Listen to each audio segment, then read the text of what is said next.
listening to the East Texas Banner, sitting down with Kirbyville's very own Trey Allen. He is the athletic director and head football coach here. Mr. Allen, I appreciate you taking time with me to sit down and just kind of chat up the Wildcats for a few minutes. Absolutely. So kind of tell me how the year is shaping up for you guys so far. You guys are at 2-1 on your record. What's things looking like? They're looking pretty good. We have a strong senior class this year. Okay. I think we have 12, 13 seniors that have been, most of them have been on varsity for 3 years now. And so we really lean heavily on them. They've performed well this year. We're expecting good things. We have probably 6 or 7 sophomores up on varsity now, all of them either starting or that next guy in. Wow. And so we're expecting to get over the hill this year is what it is. You know, we preach to our kids nonstop that at some point in time there's got to be a group that pushes us to where we want to go. That's right. We haven't been in the playoffs in several years, and so we're thinking this is the group that's going to do it. Very cool, very cool. So you just finished up with Corrigan Camden. Mm-hmm. How did that game end up from your vantage point? Obviously, you guys won. Yes, Okay. it was a great showing for us. Nervous going into it. Last year, I felt like we should have won the game. Just things did not go our way, whether it be turnovers, weird plays that happened, things like that. Okay. And so I told our kids Monday, I said, this is a revenge game in my mind, because last year when we lost that game that we should have won, kind of snowballed on us. Okay. And so this was a revenge game where I wanted all 3 phases of the game to be on point. Sure. And we did that. And I was very proud of our kids. You know, there were several kids that I went up to them on Monday and I said, that's the best game you've played since I've been here. Right. And I think our kids responded to it. Like I said, it was a great showing at all 3 phases. Very cool. Now, you guys, what was the final score on that? 56-0. Yeah, I would say that's a pretty good showing. Yeah. We did very well. We did very well. So you have Hemphill coming up. Mm-hmm. Okay. What's kind of your thought process on taking on Hemphill? Another revenge game. Okay. Last year, you know, they always have talented kids. They have good coaching staff. Coach Stark over there does a good job. Right.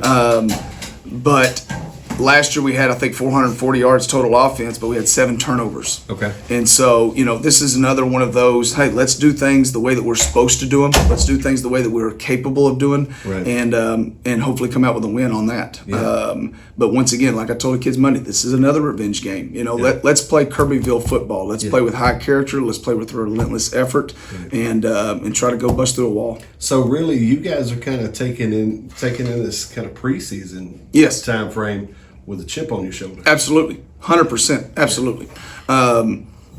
You know, we graduated some kids last year that we leaned on, but this year with, like I said, our senior class, this is their time to shine. This is it. You will not have another week 3, week 4 again in high school football. Right. And so this is your last week 4 game. This is the last time you're going to play Hemphill in football. What do you want your legacy to say, essentially, with the Hemphill Hornets? And so we've been preaching that, getting it in their head where I want them angry before a game. Right. I want them angry. You know, still stay within the bounds of what we're coaching, but I want them just foaming at the mouth, ready to get on the gridiron and get after it. So tell me this, you know, obviously, you know, this is every year, it seems like, you know, over the decades, young fellas have changed. Okay. Mm-hmm. And the way you get to them changes, right? Yeah. I mean, I remember back whenever I was playing football, and I only played 1 year just because I was just like, okay, this is a little much, you know? Yeah. Because back then, you know, in the early 90s, you know, it was not uncommon to be grabbed by a helmet and drug around the field, this type of deal. Now we're in a different world. Correct. Where, you know, there has to be almost psychological approach. Right.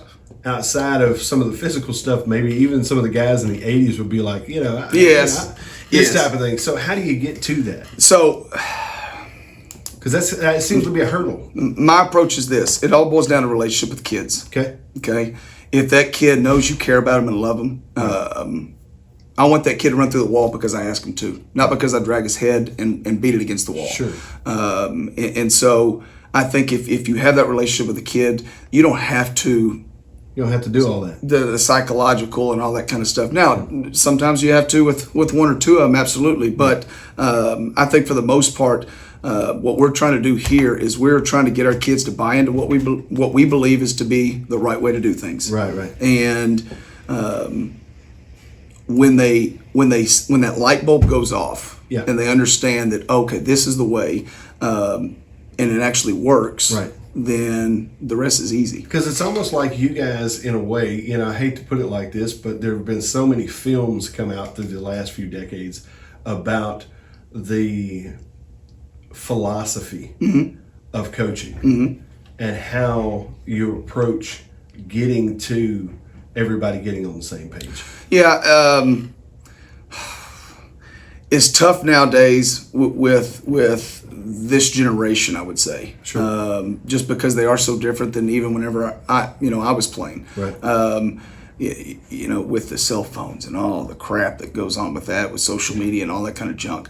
But I think that the main thing at the end of the day, kids want to know you care about them. Yeah. I'm a firm believer in that. Sure. They want to know that you have their best interests at heart.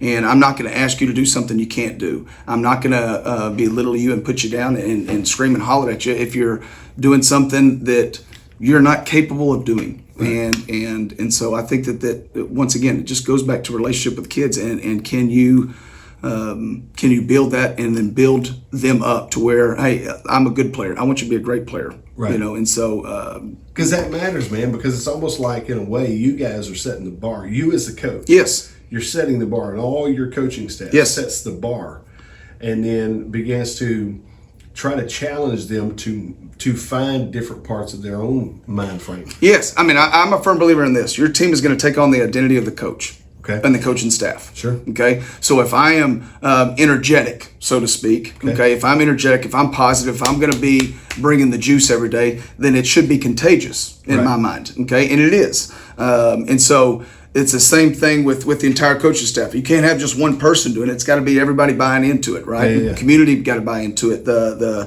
administration has to buy into it. The teachers, everybody has to buy into this mindset that we want to have in athletics, and Kirbyville has been great for that.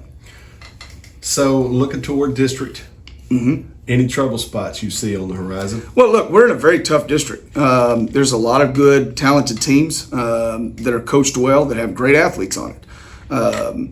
We are, like I said earlier, we're trying to get over that hump. Okay, well, if you get over the hump, you got 7 teams you got to deal with, or 6 teams you got to deal with, and so there's not an easy game on our schedule, I wouldn't say, but there's powerhouses of EC, Orangefield, Anahuac, Buna, Hardin out. Chad Taylor moved over from Tarkington to Hardin, so it's going to be a tough-nosed football there. Toby Belt took over at Hardin. It's still going to be tough-nosed, right? And so I think that every week, our coaches laugh at me because every week we face the 85 Chicago Bears.